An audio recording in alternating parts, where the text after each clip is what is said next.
Ready up, gents? Welcome, everyone. Today we're going to be discussing about mental health and the stigmas around it. Today we've got different leaders from different sports groups. We have American football, MMA, athletics, lacrosse, volleyball, and football. My name's Zane. I'm the president of MMA, and we're going to go around and do some introductions. I'm Parker. I'm the secretary of American football. I'm Alistair. I'm president of athletics. I'm RHUL. I'm the captain of the MMA. I'm Yamo, and I'm the mixed ones captain for lacrosse. I'm Shaw. I'm the president of the volleyball club and the volleyball officer for Volleyball England. I'm Max, the vice president for men's football. And I'm Max. I'm president of men's football.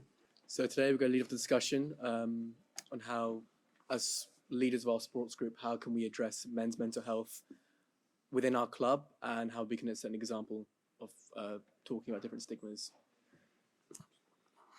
So I can start. So I was wondering what you guys thought about the role sports societies on campus can play in bettering men's mental health and in the university life and in the sports life here at campus.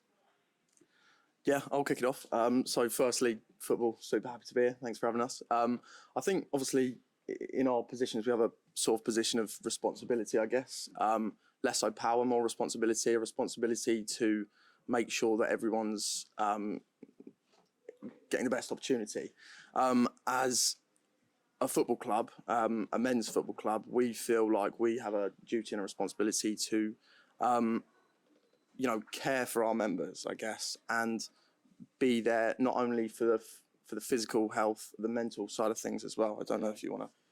Yeah, no, just to sort of echo what Max just said, whilst we're all sports clubs, we're here to enable people to do something that they're passionate about.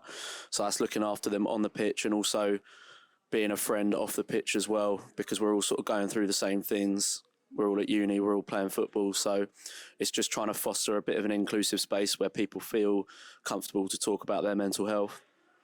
So, yeah. How do you guys think we can do a better job in reaching out to any of our members who are suffering from any sort of mental health issues? So I think to kick that off, we as men's football, we've created a portal. I can't remember the actual term for what we've created, but it's like a forum, isn't it? Yeah. A forum. So it's basically a safe, anonymous space for any of our members to feel like they can, just put in what they're feeling or whether they've got any concerns about the club or how it's being run or how they're feeling. It doesn't have to be football related. It's just so people feel comfortable sharing things, essentially. Our then wellbeing sec then responds to it. Obviously, it's anonymous, so he's the only one that has access to it and can respond. But we feel like that's a really nice and inclusive way of people feeling comfortable with sharing their problems and issues. I mean, I would like to add that when it comes to like the respectable sports, every single sport has, let's say, football, you have people like Ronaldo, or what's his name, Messi. Like in MMA, you have like McGregor or like the Baddie now, who was actually a big advocate of mental health. So I think them speaking out and like us speaking out as committee members and let's say people who run the clubs, it's easier for people to speak out as well, because in some sense they do look up to us, or those people and like they see in the tally. So when we speak about it, it's going to be easier for them to speak out as well. For us, so I'm a mental health ambassador for the borough of the school I went to, so that's Tower Hamlets, and pretty much, so I act as the wellbeing officer as well for our club, and what I sort of tend to do is first to talk to the committee members themselves about, how they're doing, how they're handling work, how they're handling stress, but then also it's because I want to get them to understand the way in which I've communicated with them, such that when it comes to communicating to the players on all the separate teams, they have that sort of same attitude as well. Another approach that we've tried to take is sort of to have, I mentioned earlier, so you have the men's one team and we generally talk to all the other teams And we sort of kind of designated ourselves. It's happened, involuntarily. It's just happened. But we speak to certain groups within other teams. We talk about, how is work going? How are you feeling about sports? Because obviously losing and winning, these things impact mental health as well. And we sort of just make sure that at the very least, all of our members have been spoken to at some point in the week, so that we have some sort of general gist about, the team's morale and their own personal morale as well.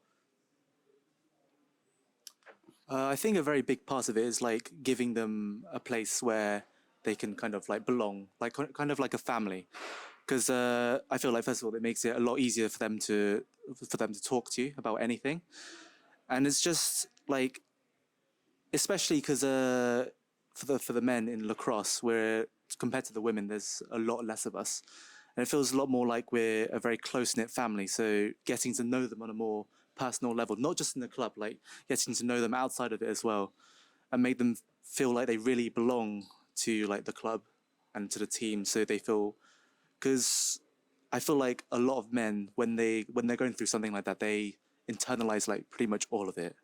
So they won't talk to anyone about it. They'll keep it to themselves, and like giving them a place where they can like open up, like be themselves. It really helps with these kind of things. I think that's a very good point, Yemo. And just going off that, I think that it's important for sports clubs to be kind of like a space for men to get together and make good friends. And then once people are friends with each other, they can kind of start to open up about what's going on in their lives and kind of get into things that maybe is less comfortable for them. But if they know they have good friends and a safe space to do it, then they can get help and ask for help when they need it.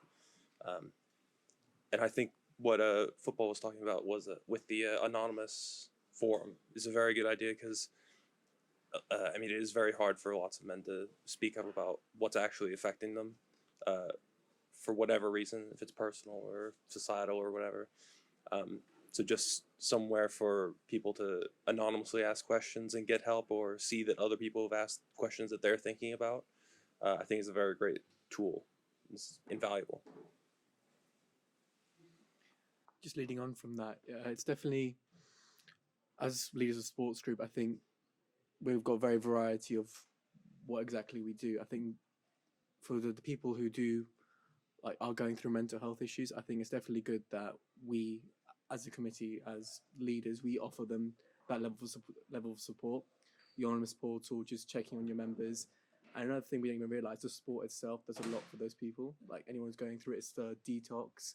It allows people, whatever thing that's going on, it's like a release for them, it's an escape. So mixed martial arts, we tend to say to our members that when you come down, we have 3 pinnacle rules, and that will help you in life and your mental stability: respect, discipline, and control. By learning these things and by teaching these things, it does help our members. And we try and progressively, constantly teach that while we're teaching the techniques, while we're actually coaching them. We're trying to make sure we always lead back to those key things: respect, discipline, control, because those 3 things will, from here going on forward in their future life, will have definitely a big impact on them. I just wanted to get a take on what you guys, in your own like training circumstances, what you guys try and install in your members. No, I think those 3 values that you alluded to there are really good. I think it's something that definitely we could probably take on board and try and instill within our members, really. I think those core values really help to sort of establish a bare minimum for what you'd expect from yourself and from other people around. And that sort of foundation gives everyone a platform to talk about how they're feeling with regards to those sort of 3 things in their lives, in their sport, and in their sort of study life as well. So yeah, it's definitely something it's not something we necessarily do right now, but it's definitely something we could probably take on board and implement in the future. Yeah, I think just adding on to what Max was saying, we as a club, we probably try and instill values that are related to football. Respect in terms of football, discipline on the football pitch, good manners on the pitch. But as you say, and as you've alluded to as well, it's something that we could probably do better to make sure that we're really referring back to, real life situations and thinking, we're instilling these values in you from a perspective of on the pitch, but maybe we could do more of the, we're instilling these values in you for off the pitch as well. I think American football is in a very similar situation where we don't have any defined values that we necessarily try and foster, but kind of the sport is all about protecting each other, working as a team, building each other up when you win, and not trying to bring people down when we lose. And I think one of our main mantras, I guess, is trying to get 1% better every day. And I think just having each other's back and trying to improve each other and bring each other up, I think that can always help any situation, really. Sorry, same over here. We don't necessarily have specific values that we imprint in for our training volleyball, but we recently have sort of two things we've been trying to push to people. So the first one is getting into a zone.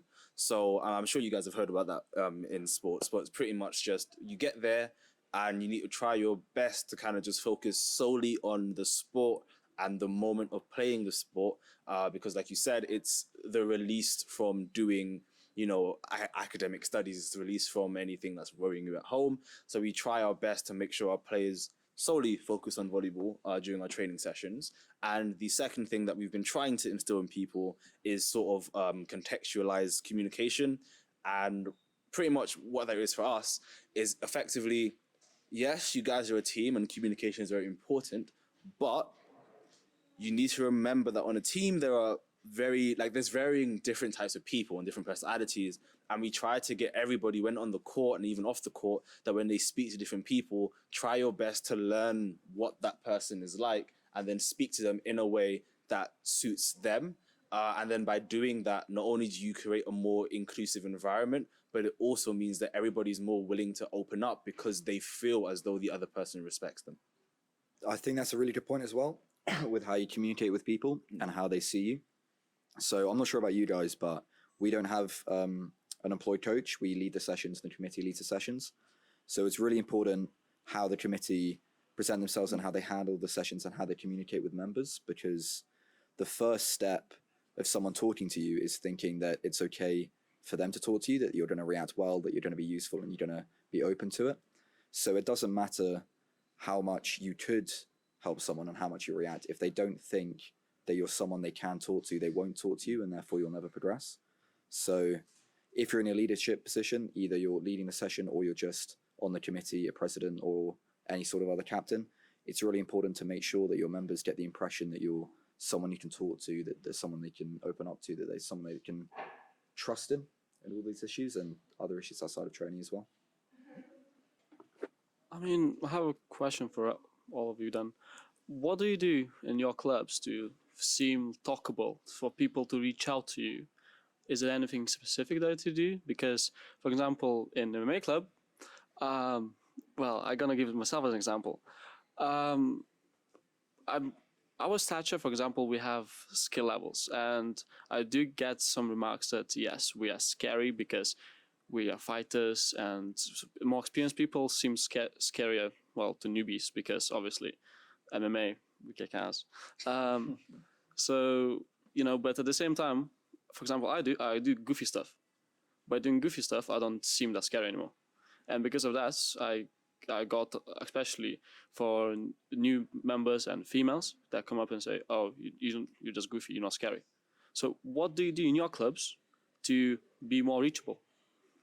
Yeah, I mean, I'm happy to kick off on that. I think a big part of why I wanted to run for a leadership position was, I think the main thing for me was visibility when it comes to being approachable, in being someone that's a recognised face, talkable on either, whether it be at training or in a more social environment, is the thing that probably commands the most approachability and respect in that sort of way.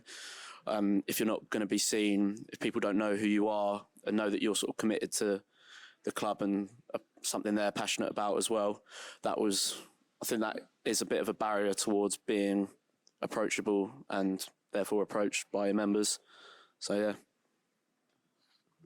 I think also, obviously this is why university sports is so great, right? Because it's a little bit of like work hard, play hard. So you train hard, you play hard in matches. I'm sure all of you are the same in games and competitions, but also there's an element of university sport where, you know, you get to have that fun side of things. You get to go out, you get to go to the pub as a club. And I was saying this is the one thing that I'm really going to miss about university sport is the fact that, and this is what we try and do as a football club. You know, there's a as you were saying earlier, there's a family feel to it. So I think that's what we try and do as a club. You know, as well as the games and the matches and the training, we try and create this inclusive culture where, you know, we might go out to the pub, we might have a FIFA tournament around one of our houses. Do you know what I mean? So it's kind of making everyone feel like we're friends, we're family, we're a culture. So then they open up more, they feel more comfortable coming to you. It's not just that competing side, it's also the fun and enjoyment side as well. So for us, what we try to do, so we have separate group chats for all our teams, and then we have a separate group chat for like just the men's volleyball and then women's volleyball. So what we did at the beginning when we first got our, like, you know, presidency, vice president, etc., is we put ourselves in the group chats, and then we sort of made us the, let's say, the roundabout between communication between different members, right? So as you can imagine, when people join the team for the first time, they generally be quite nervous. They're not going to open up to each other. But then what we do as a committee is, you know, we might at people in the group chat. We might share jokes, share memes. You know, we might, you know, I don't know, poke some fun at people in the group chat. But basically try and have a laugh in the main chats. So then everybody else sort of loosens up a little bit. And then once that was sort of complete, our job was sort of done. Now people start talking in the group chats a lot more. And we often come in sometimes to make a few comments or so. And just so they know that the committee is kind of still there chatting with them. They haven't just left them on their own.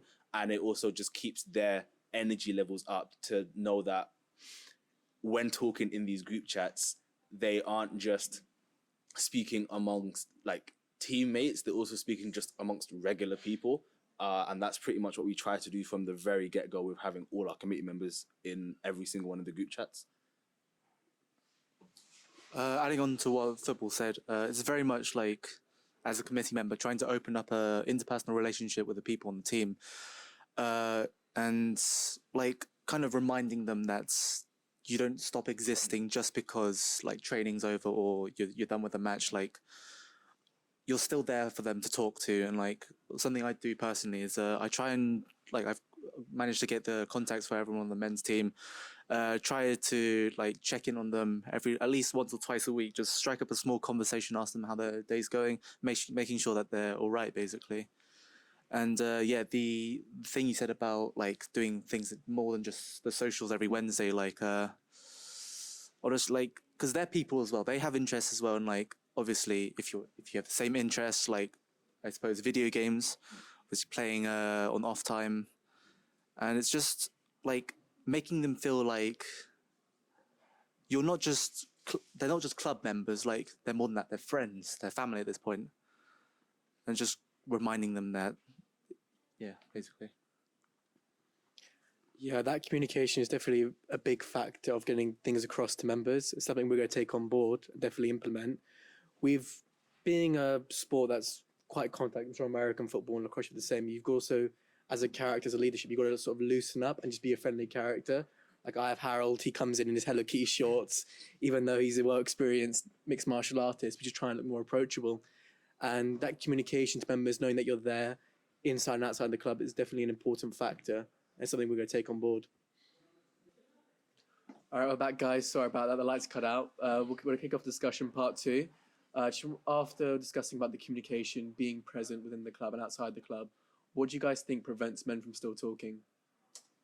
If I could start off that, I think there's definitely the main issue would be the toxic stigma of men having to, well, basically, not really keep to themselves, but I think a lot of guys see that opening up about their own insecurities or about their depression is very much like they feel that they're weakening. Like, and I suppose the stigma of men having to always be strong, like not breaking down in the face of like whatever adversity, is definitely a big like cause of men not wanting to talk about like what just bad things going on in their life, because as soon as they open that door, I suppose it's very much they see it as breaking down, and kind of it's not manly, I suppose. So I think that's the main issue. Thank you. Not a very helpful answer, I know, but I guess my answer is that I don't know, and I guess the main thing is probably a lot of men don't know either.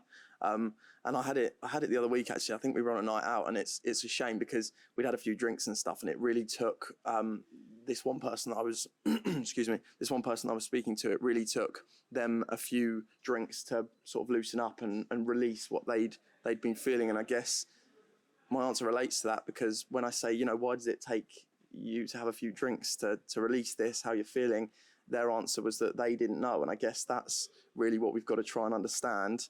And I guess the only way we're going to do that is by just keep trying to break the stigma that you were talking about, and keep trying to tell people and make people feel comfortable with, releasing their feelings. Yeah, if I can add on to that. So I actually had a discussion with the NHS in a panel discussion, and like a lot of people don't know. And even then, the things that they might think of are so deep rooted in society that it's honestly quite difficult to come out of it. So some of the things that we talked about. So there's the environment, first of all. So the idea that, if it feels as though opening up means that you become weak, but then if everybody else thinks that, then nobody will then have the courage to do it first, because it feels as though that's the established kind of domain. We then have obviously social media, which has a very big influence in a lot of different topics, but that's gotten a bit better, to be honest. I think there's been a bit more awareness into men's mental health and so forth.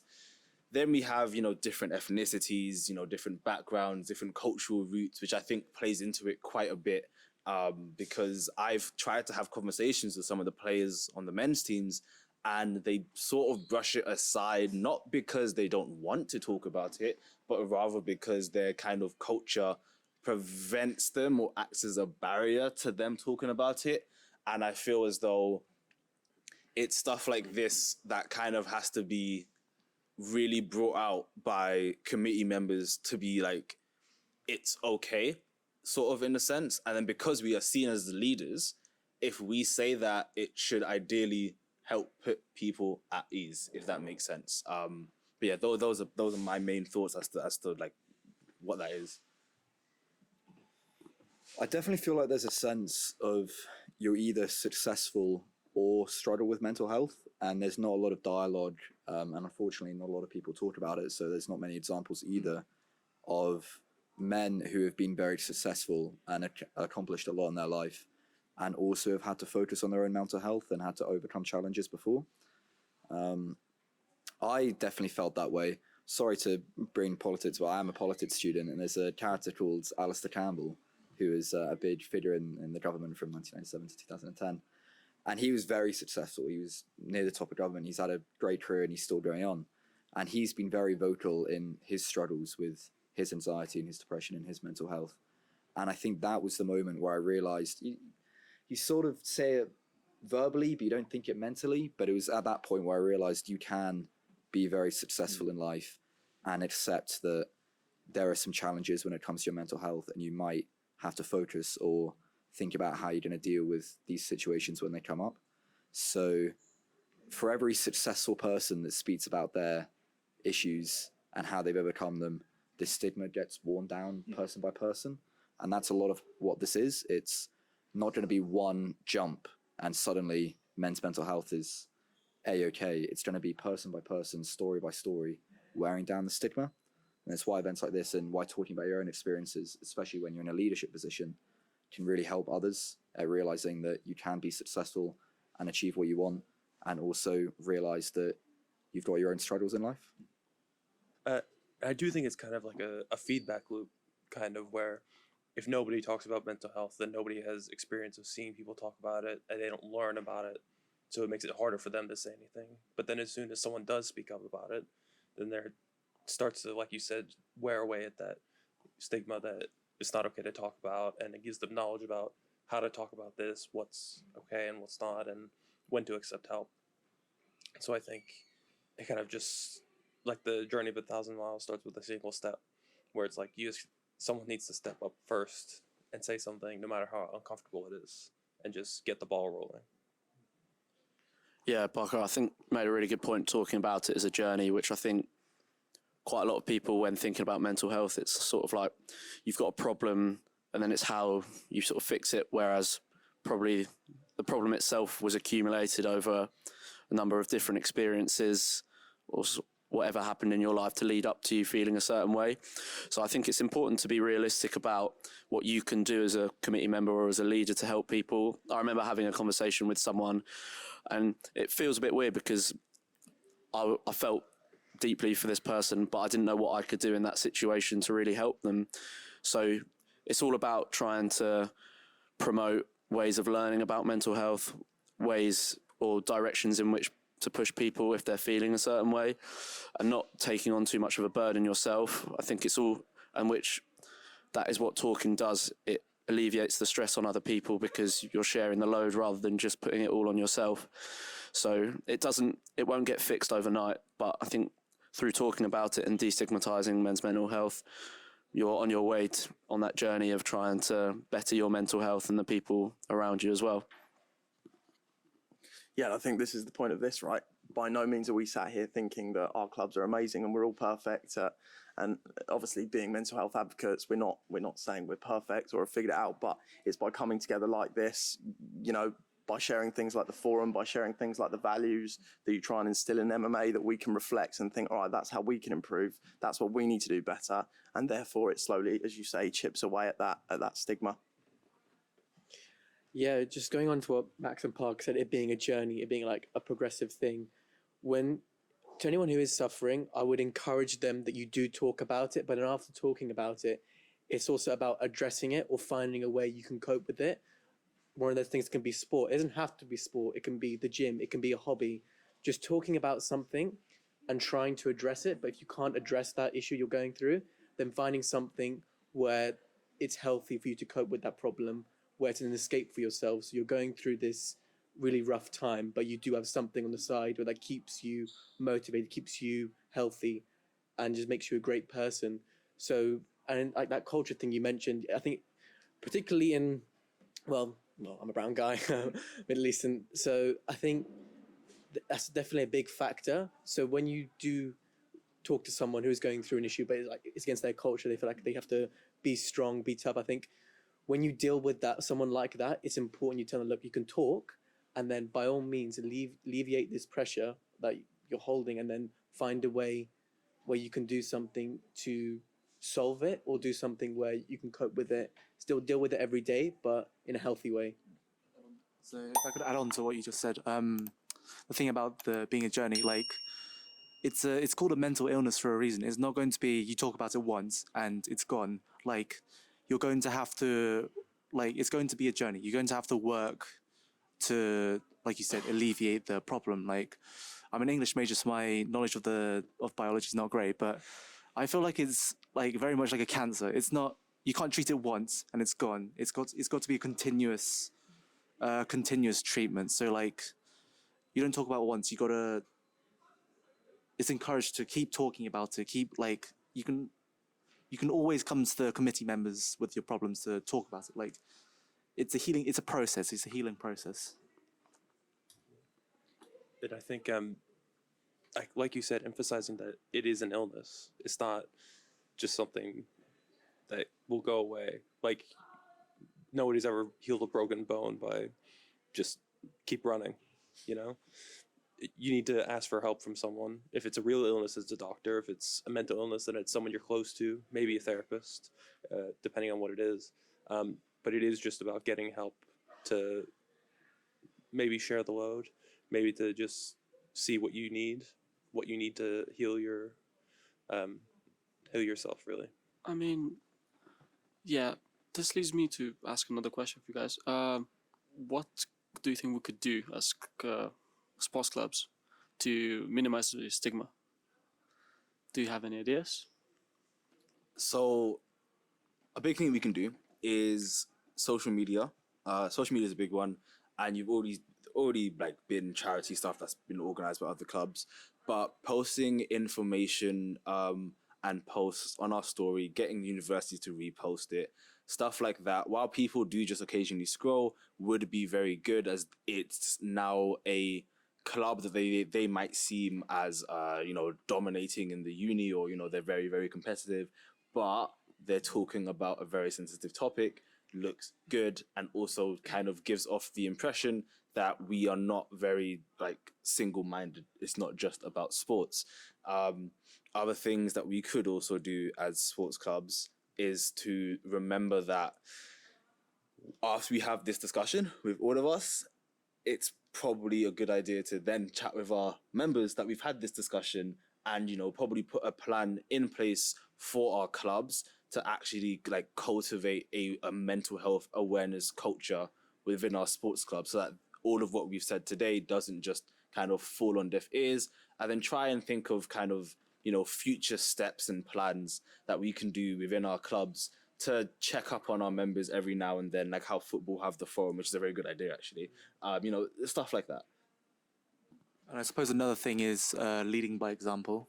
So if we as like authority figures in our respective sports can come forward and like openly speak about maybe our own personal experiences with a mental illness, or like just speaking about it in general, definitely it'll like club members will become a lot more receptive to the idea and become more open about it. Yeah, that leads me to my next question. What do you guys think we can do to resolve the issue of toxic masculinity within a club, or if it is in a club, how would you deal with it, and what exactly is it? I feel like I'm taking the mic so much. So that's a good question, and I feel like in men's teams it does come up quite a lot. Certain passing comments, certain behaviors that you always see, and sort of like, so I think for sports clubs, at least what we do. So what we do is committee will, we're very involved with the teams. And whenever we see something that sort of branches on a bit, they shouldn't have said that, or they behaved in that way, we always talk about it. And then we try to see what is the best way to approach them, to kind of explain, hey, we're not going to tell you that you need to immediately change, right? Because people can't do that. It's not a thing that people do. It's rather to speak to them and be like, hey, this behavioral act that you did, or this thing that you said has, this it has this kind of connotation. It implies this, and, you need to be aware of X, Y, Z. And then it's trying to then have follow-up conversations with them to make sure they really understood the topic. And then with the last part of the question about like, what is toxic masculinity?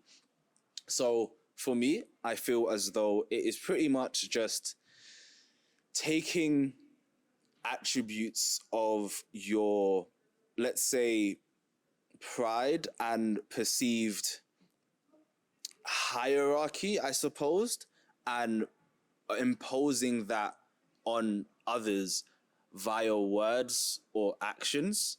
It's a very difficult thing to try and explain in one sentence, but effectively putting others down to put yourself up based on the ideas that you yourself have of masculinity. I was just going to add, following up on that point, I really like the concept of not coming too intensely on people that might have those traits, because people who have issues with toxic masculinity sometimes, and unfortunately often, don't really realize what they're doing, and no one reacts well to an angry person. You're not going to get through to someone if your immediate response is hostility and anger. A lot of it is trying to approach it from, as you said, that perspective. No one's going to change in a day, but let's work towards doing this, and this is why I don't think it's acceptable. Rather than, unfortunately, a lot of people do react angrily, and I think that pushes the people, especially those who do struggle with toxic masculinity, further away from the solution. So I think it's important to remember when you're discussing these issues that it comes from a place of, not hostility. Yeah, something we do in the club. So we don't really confuse. So we make sure we don't confuse masculinity with toxic masculinity, because part of our sport is you need to be confident. You need to be this image of just being strong when you get into a ring, get into a cage. But we ensure that if we do see it, it's nipped in the bud very quickly. I said at the very beginning of term that we had certain rules. We had said that was no tolerance of harassment, no tolerance of heavy sparring, no tolerance of disrespect. We'll give you a warning, and then we've made it very clear at the beginning of term. So if it happens again, if it keeps happening, then we have that one-on-one discussion. I'm glad to say I haven't been in a position where I've had to do that, but we do recognize what it is. Like, it is linked to someone being, I don't know, derogatory, angry towards another person. So that's where we get the difference between masculinity and toxic masculinity, because you need masculinity within a contact sport, so we don't confuse the two. And that's how we deal with it. We set off a warning and we said, look, these are the rules, respect it, and zero tolerance after that. Just to follow on, I'm curious about, so luckily athletics this year has been really good and we don't have any unwanted characters, but some of the societies here are a bit bigger and have a lot more member pools than us. And I was curious at what your response and how you deal with someone who is not a good character for the club and someone who is, you know, as Zane said, pushing it too far and isn't a good presence, because luckily athletics haven't got any this year and I'm really glad. But I was thinking about this over the summer in case someone came in, and I did think I don't really know what to do or how to deal with someone if I don't think they're a good influence on the club. Just wondering what you guys thought. Yeah, no, it's a good point, especially the one Zay made about addressing the difference between masculinity and toxic masculinity. And I think, well, at football this year, we're really lucky in terms of I was actually struggling to think of an example when it came to sort of negative behaviours that would need to be addressed in some way, shape or form.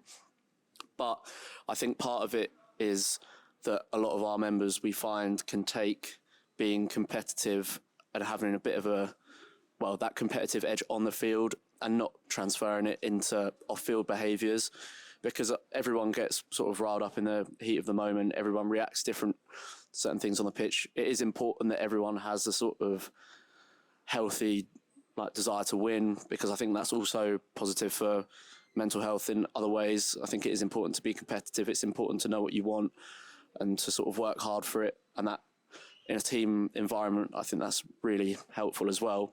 But we haven't had the problem where we're seeing people applying that sort of almost aggressive sort of streak onto their off-pitch behaviour. So luckily, in the sort of context you were talking about, we haven't had that problem, but it is something worth thinking about and something that you should plan for just in case it does happen. But yeah, no, we're quite lucky that we haven't had that problem. In MMA, it's actually quite a usual thing that occurs, because when you get punched in the face, you start thinking differently, because once you might have a plan to how you're going to fight until you get punched in the face. Everyone knows that. But yeah, once you start sparring, some people just start going heavy, and instead of learning, they just want to show off how good they are, how, like, look, I'm bigger macho man than you. And usually it doesn't end well. Although some people, once you talk with them, so the way we deal with it, the way I deal with it usually, because I'm the captain, I'm usually there, and I just confront the people and I tell them, they have a discussion, why did you do it? If they don't give me a reason why, like actually a good reason, then that's a warning, and next time I see you doing anything remotely like similar to this, you're out. No questions asked. Because we're sports clubs, we're university. Although like sports clubs are really good for like alleviating stress, because obviously the sport and being like in our sport as well, like being masculine is good because you have confidence when you're gonna fight in a competition. But toxic masculinity in our club is bad, because then that's where injuries come from. This year, although we had some like characters, or like Zane said, we nicked them in the butt quite quickly. Because of that, we have little injuries, which is really good, I think. Plus, when you deal with these characters, it's really important to keep yourself cool, because depending how they react, sometimes you're gonna have someone shouting at you. Obviously, we're in a contact sport, so like sometimes people, you can see in their face that they want to lay hands on you because they are that angry, because they have things that they brought from outside to the club. So you have to stay cool and talk calmly and just control the situation throughout. With regard to football, your question, Max said quite rightly, we haven't had many problems, but there are always times where perhaps people are unhappy with game time. Potentially at the start of the year, they're unhappy with maybe what team they've been put in. So you always get issues that arise where certain individuals maybe aren't happy and therefore a bit down and stuff.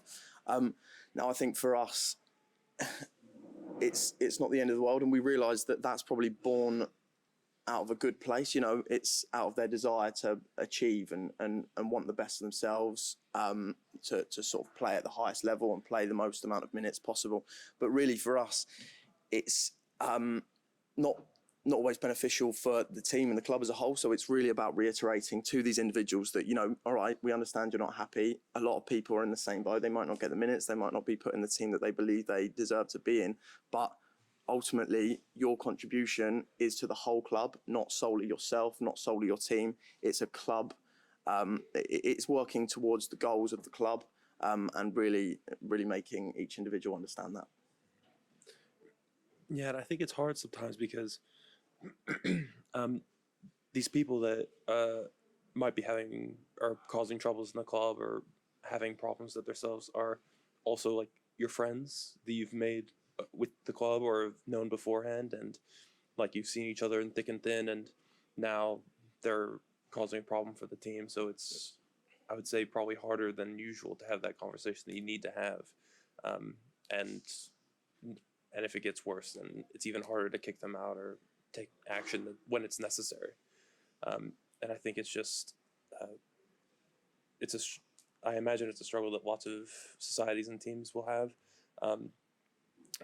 And I don't think there's a good answer, really. It's just, you have to take it on a case-by-case basis sometimes and try and do the right thing whenever you can, I think. Yeah, I think that's a really good point, and that's something we've experienced quite a lot. And I've had these discussions with our captains when it's all about, when you've got squads of 20 to 24 people to pick from, it's managing that sort of relationship, maybe as a friend, but also as a leader and someone in a position of more responsibility.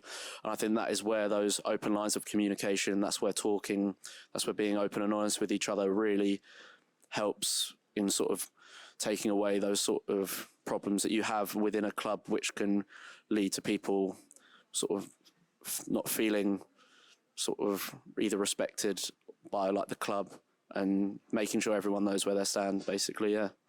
Yeah, just going on from that. So, like Harold said, like the characters we did get, we quickly nipped it in the bud because it's important. By having these members, these guys who are a bit, I don't want to say like a bit loose screwed, let's call it like that, it does tend to impact everyone else. Like you've got guys, I've got guys who come down to mixed martial arts, to kickbox, to alleviate the stresses of the day. So when they see a character like that, they're discouraged. So, and it leads me back to what we installed. Discipline, respect, and control. That's the whole point of martial arts. By ensuring those three things are followed, that's how we nip the toxicity within the club, and that's why everyone's more happy. I've got more members, more people want to train. So by installing those things, you end up, by having very firm rules and values, you end up nipping toxic masculinity in the bud very quickly. And then after you've done that, once you say, look, we're in communication with you, we're going to talk about it with you, but this is your last warning. Happens again, you're out. And then I'm glad to say I've had no issues this year because I've made sure the structure is very clear, the values are very clear, and it's worked very well. So yeah, with our club, we've had varying issues with different players, mostly because they're either international players or they all come from different cultures and backgrounds, right? So communication, first of all, is usually appalling. But that's from the get-go. So what we try to do is we try to get all the players comfortable enough that if somebody else says something they don't like, or does something they don't like, everyone on the team should be at a state where they can immediately kind of go up to that person and be like, yo, don't do that, I don't like that, etc., etc. And I've been trying to kind of instill that in a lot of the players. because you do get it at competitive games, right? People will have certain toxic personalities, or they really, really want to win, so it brings out sort of the bad attributes to them.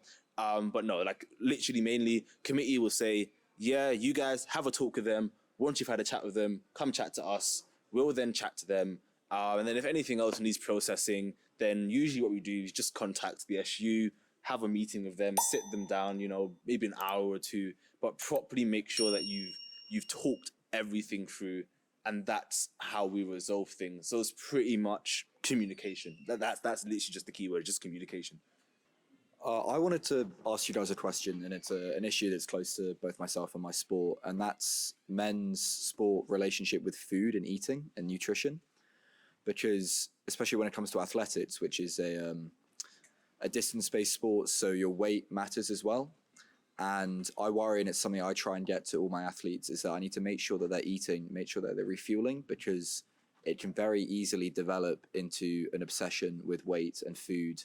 And I'm not sure if you guys are familiar with orthorexia, which is the obsession with eating healthy. And hopefully, not hopefully, but I suspect that it goes across all sports because it's big in the fitness community as well.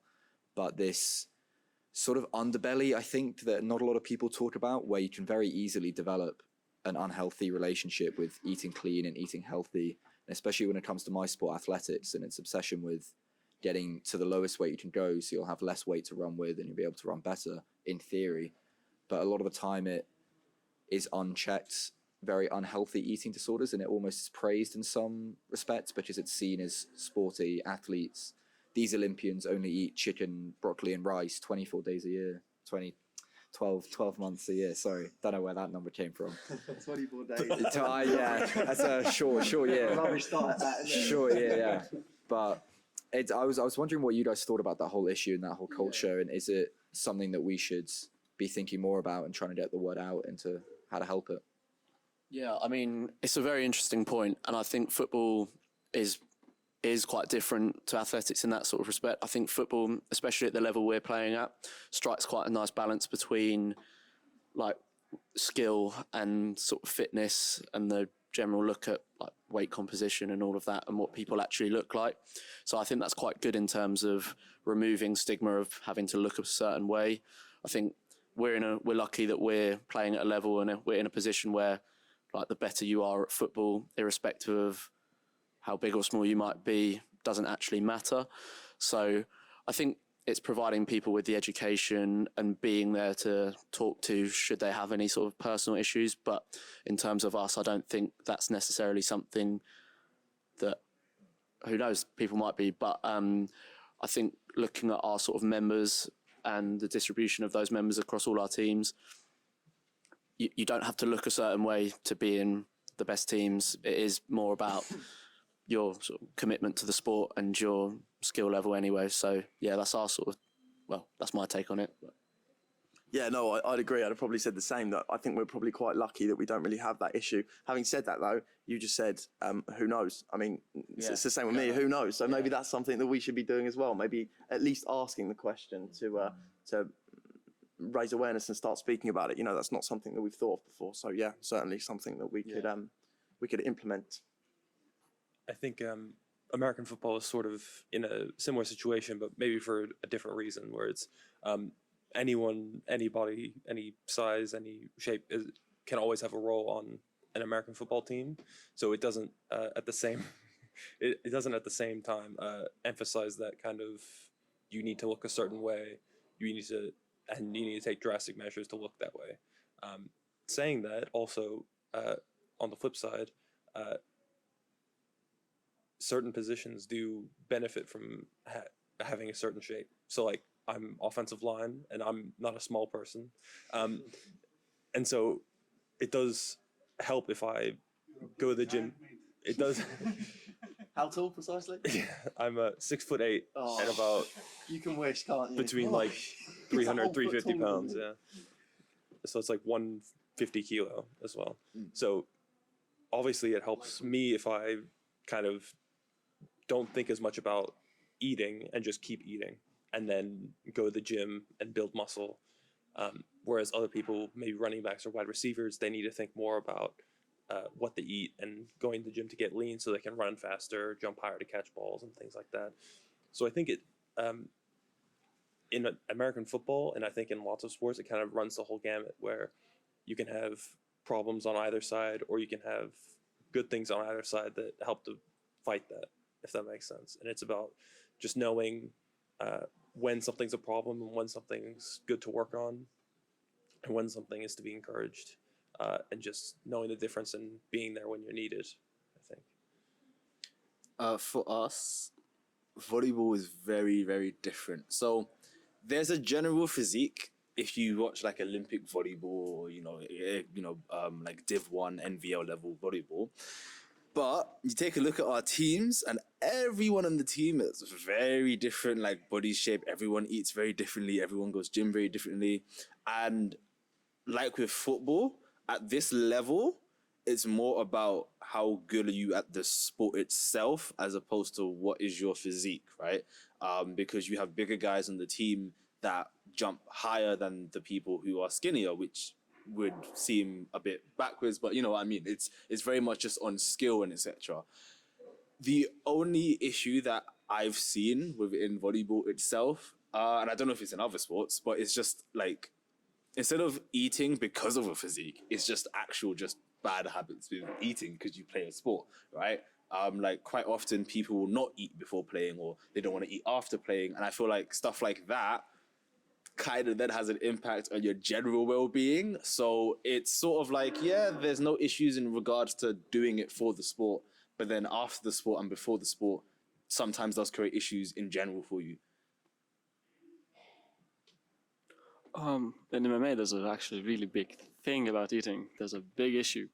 We have something called weight cutting for the last week. So essentially, we have weight categories. So if I'm, for example, I'm right now 100 kilograms. If I'm gonna fight at 95, which is gonna mean I'm gonna lose 5 kilograms. For me to do so, I'll probably train as I normally do, and then 2 weeks before my fight, then I'll dramatically decrease my weight by not eating and not intaking any liquids.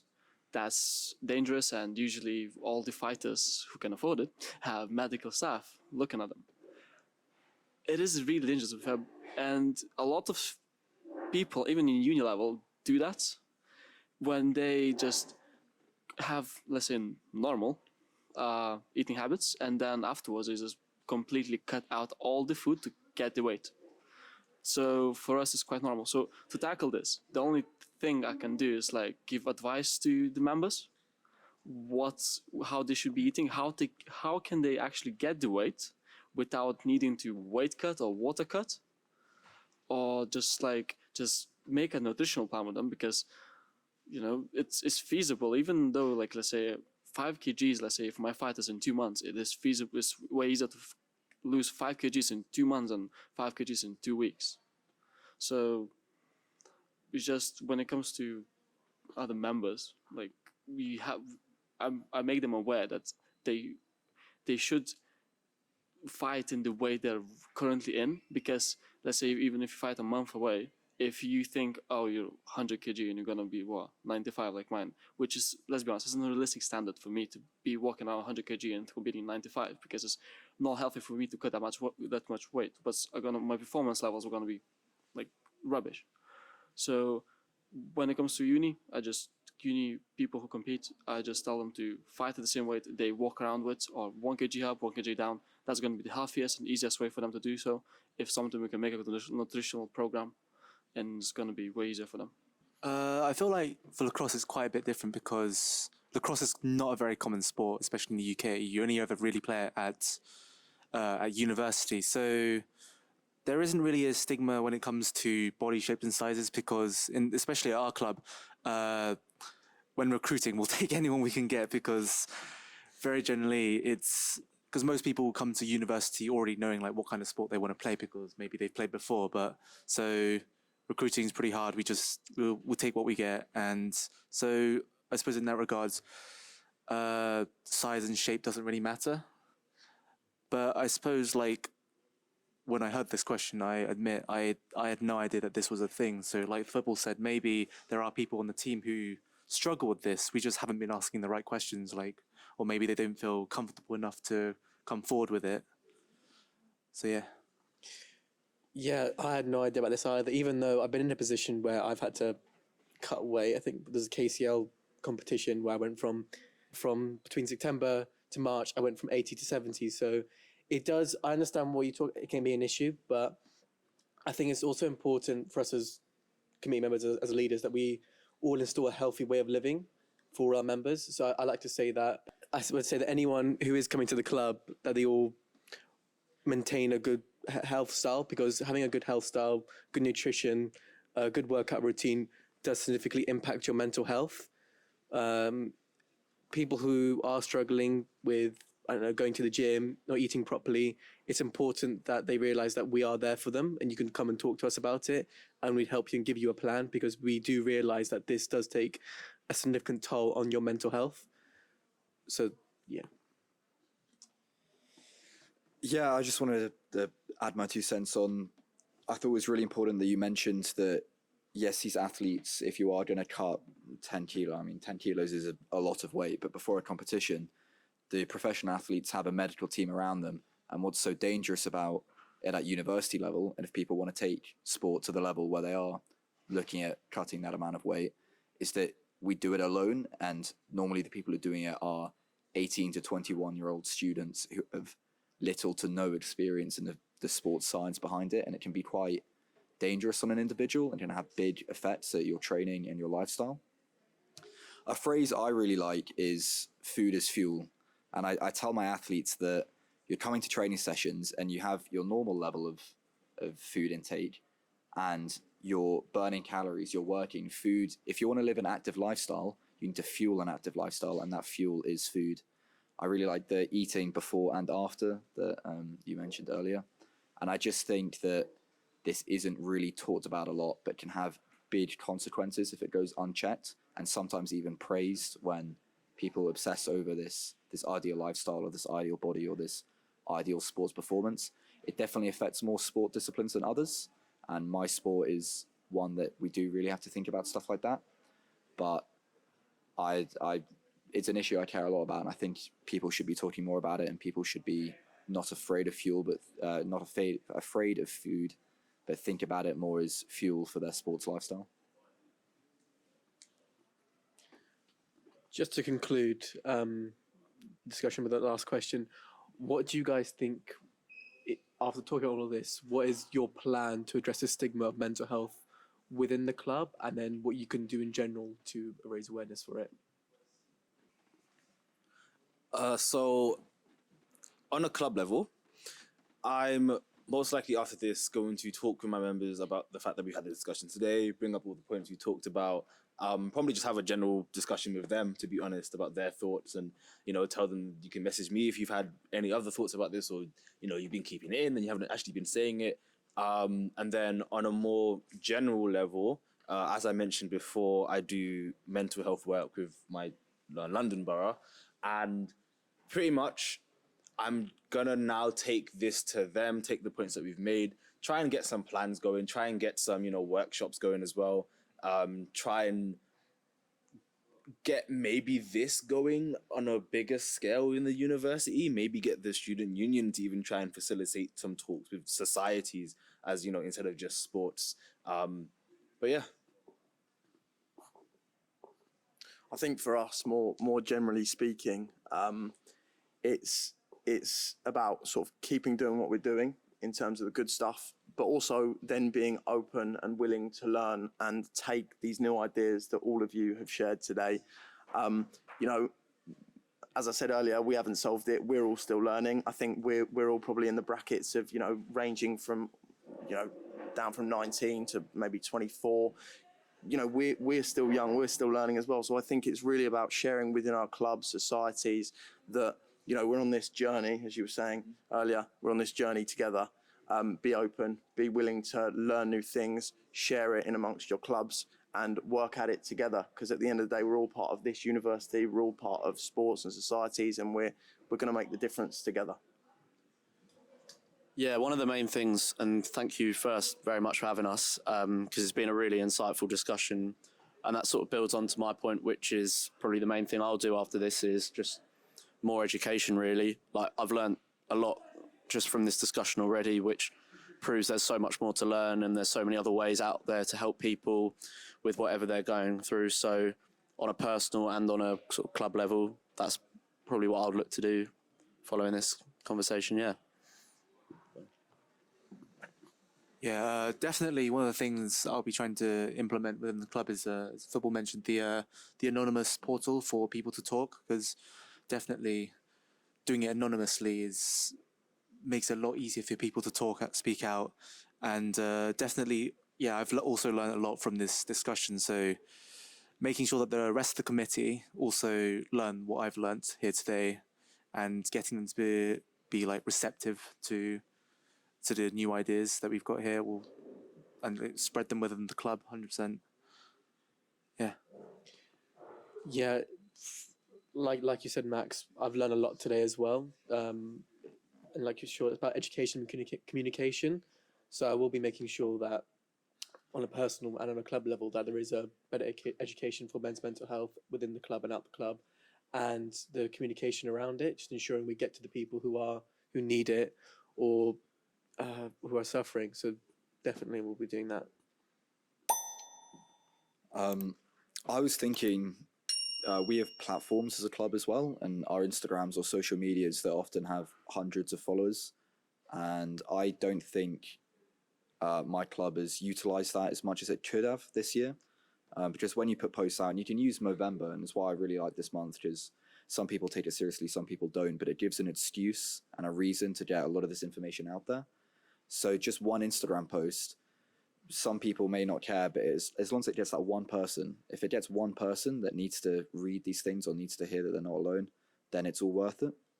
And again, like Lacrosse, I really like the idea of that online portal and a way for people to anonymously say these things. So maybe we could look at something cross society, or I definitely want more. It's been really nice hearing your opinions and talking to you all directly, and knowing in a way that we're not alone in these issues, that it's not just my club that struggles and is thinking about how to appeal to more. We're not alone, and there are people out there and societies out there that can we work together and get our ideas out there. But it's been a really good talk, and thank you for hosting. Yeah, it's been great having you guys. I hope to do this again with you. It was definitely a really great way for all of us to learn what we can do, what we can improve, and I hope to see you guys soon. Thank you. Thank you. Yeah. Perfect. Really nice session.